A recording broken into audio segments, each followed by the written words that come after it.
Assalamualaikum warahmatullahi wabarakatuh. Salam guru penggerak. Pada kesempatan kali ini, saya Tri Puspitarini, calon guru penggerak Angkatan 7 dari Kabupaten Magetan, unit kerja SDN Sopontero 1 Kecamatan Karas, akan memaparkan kesimpulan dan refleksi pemikiran Ki Hajar Dewantara pada tugas koneksi antar materi modul 1.1. Adapun kesimpulan dan penjelasan mengenai pemikiran Ki Hajar Dewantara. Yang pertama, yaitu tentang trilogi pendidikan yang berupa Ing Arso Sung Tulodo, Ing Madya Mangunkarso, Tut Wuri Handayani. Artinya, di depan memberi teladan. Dalam hal ini, peranan guru sangat besar dalam memberikan teladan kepada para peserta didiknya. Oleh karena itu, guru harus senantiasa menunjukkan kapan saja dan di mana saja keteladanan kepada siswanya. Yang kedua yaitu Ing Madya Mangunkarso, artinya adalah di tengah membangun keinginan.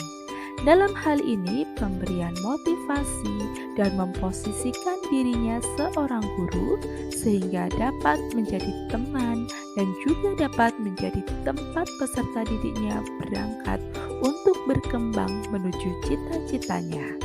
Trilogi yang ketiga yaitu Tut Wuri Handayani. Maksudnya adalah di belakang memberi dorongan. Hal ini berarti guru harus selalu mendorong peserta didiknya dalam mengembangkan bakat dan minat sesuai dengan yang dikehendaki. Pemikiran yang kedua yaitu pendidikan yang menuntun.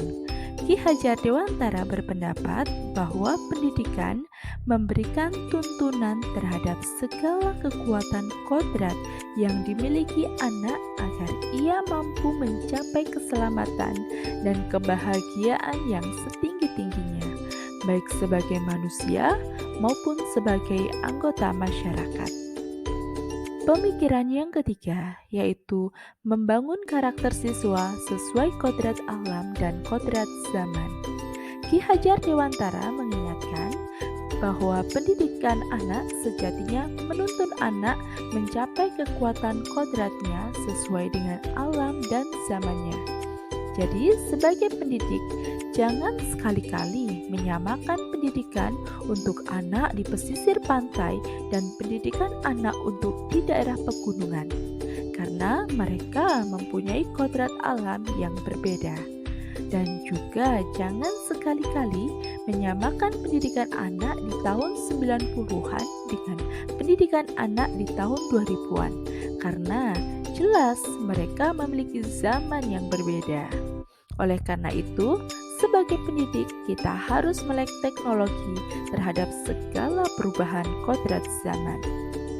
Yang keempat yaitu budi pekerti atau watak atau karakter yang merupakan perpaduan antara gerak, pikiran, perasaan, dan kehendak atau kemauan sehingga menimbulkan tenaga atau semangat.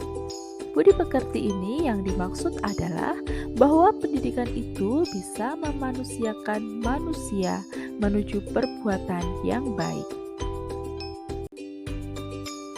Saya akan merefleksi diri saya melalui 3 pertanyaan berikut.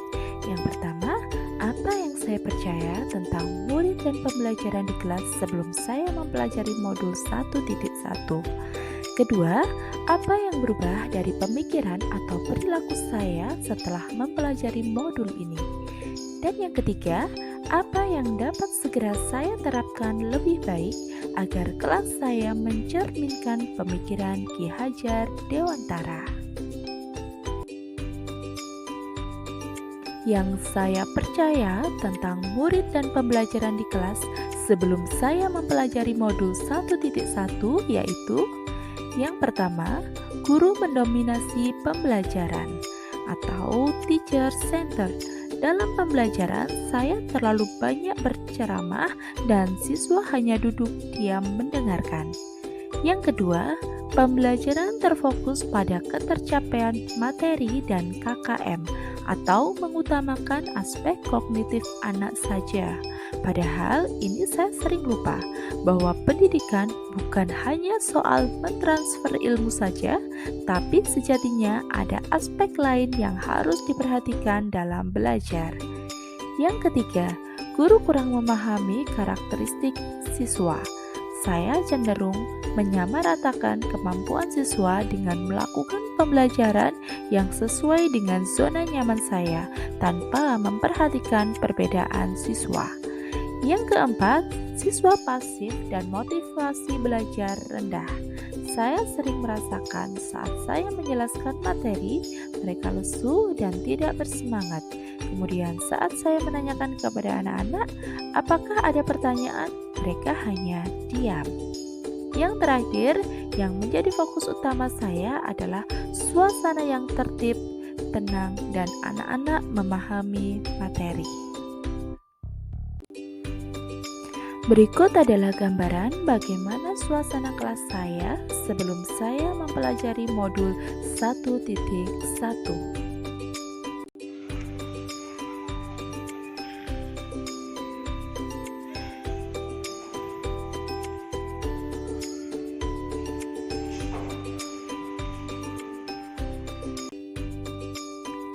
Setelah saya mempelajari modul 1.1 yang berubah dari pemikiran atau perilaku saya antara lain, yang pertama, merubah pemikiran bahwa guru bukan satu-satunya sumber belajar. Apapun yang ada di sekitar kita bisa digunakan sebagai sumber belajar siswa. Siswa bebas memilih sumber apa dan dari mana yang akan mereka gunakan untuk belajar. Tugas guru adalah menuntun, mengarahkan mana yang baik dan yang tidak baik. Yang kedua, pembelajaran menjadi berpusat pada siswa. Dengan aktivitas pembelajaran yang berpusat pada siswa, maka siswa akan menjadi lebih aktif karena terlibat dalam proses pembelajaran, sehingga mereka dapat mengkonstruksi pengetahuannya sendiri. Yang ketiga, saya dapat lebih menghargai setiap karakteristik belajar siswa. Siswa terlahir berbeda. Setiap individu memiliki keunikannya masing-masing. Saya sadar dengan adanya perbedaan ini akan menjadikan pembelajaran lebih berwarna.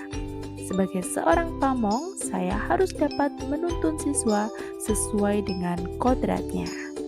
Selain itu, setelah mempelajari modul 1.1 ini juga dapat merubah perilaku saya. Antara lain, seorang guru dapat mengemas pembelajaran secara menarik agar motivasi belajar siswanya meningkat.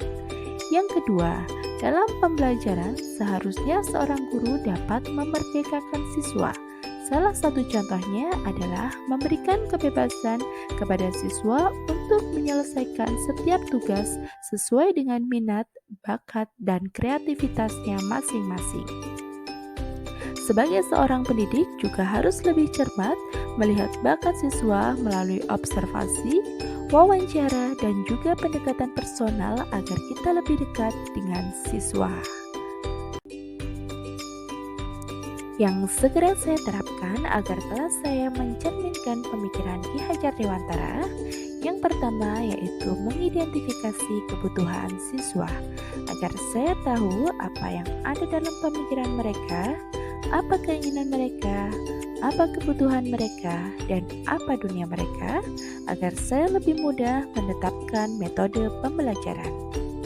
Yang kedua, saya berusaha untuk menjadi guru penuntun atau menjadi guru yang dapat memberikan arahan dan tuntunan kepada siswa saya agar tidak kehilangan arah. Selanjutnya, saya merancang pembelajaran yang menyenangkan agar membuat siswa nyaman. Dalam merancang pembelajaran ini, saya dapat berkolaborasi dengan teman sejawat ataupun dengan siswa agar dapat terbentuk pembelajaran yang sesuai dengan kebutuhan siswa. Yang keempat, saya menerapkan student centered, di mana siswa yang menjadi pusat pembelajaran. Jadi, pembelajaran memang berdasarkan kebutuhan siswa, berdasarkan keinginan siswa. Terima kasih guru-guru hebat. Semoga kita semua menjadi pendidik yang menginspirasi siswa dan menjadi pendidik yang dirindukan oleh siswa. Salam guru penggerak.